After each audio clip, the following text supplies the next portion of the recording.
Learning a bit more about finances can prevent you from making really catastrophic mistakes. My name is Lauren Jeffrey, and I'm a real estate agent with Century 21 Regal Realty in Toronto, Ontario, Canada.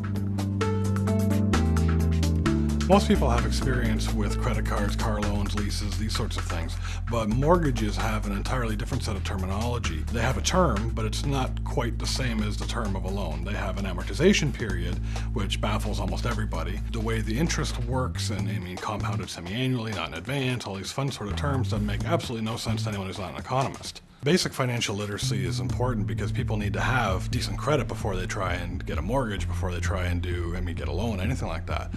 Mortgage being the biggest loan you're ever going to get. If you don't have a basic understanding of how credit works, you will find yourself sorely disappointed when you go to the bank and ask them to give you a couple $100,000. If you can't manage a $1,000 credit card, they're not going to let you mismanage a loan on a house. When a couple first comes to see me, a lot of them look to me for advice on how to begin even the financial end of things, how to find a mortgage. I mean, how much should they be looking to get? What kind of down payment do they need? What's it going to mean for a monthly payment? You have to ask people, what are their lifestyles? What do they do? Do you like to go out for dinner? Do you like expensive coffees? Do you go to the movies? These things all play a role, because if you suddenly spend all your discretionary income on a mortgage, sitting around on milk crates eating craft dinner every night's going to lose its appeal real quick.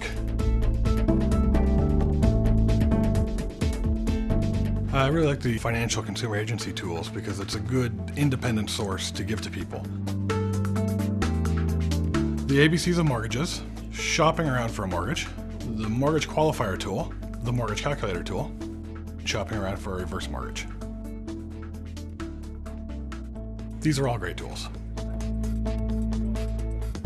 A lot of people seem to have this idea in their head, well, I can afford X per month, so that means I can afford a house that costs Y. But when you sit them down in front of the qualifier tool and they can punch in all the different numbers, and it sort of basically says, okay, if you want to buy something for 400 grand, you have to have an income of.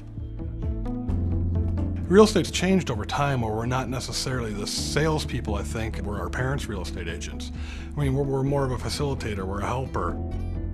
Being able to point people to tools such as the FCAC website, it allows me to offer a level of service that's sort of a little bit more, and it shows people that you care. You're not just chasing the commission. You actually care about them and their future and their home, and to have them think of you in that way and remember you in that way, that makes it feel pretty good.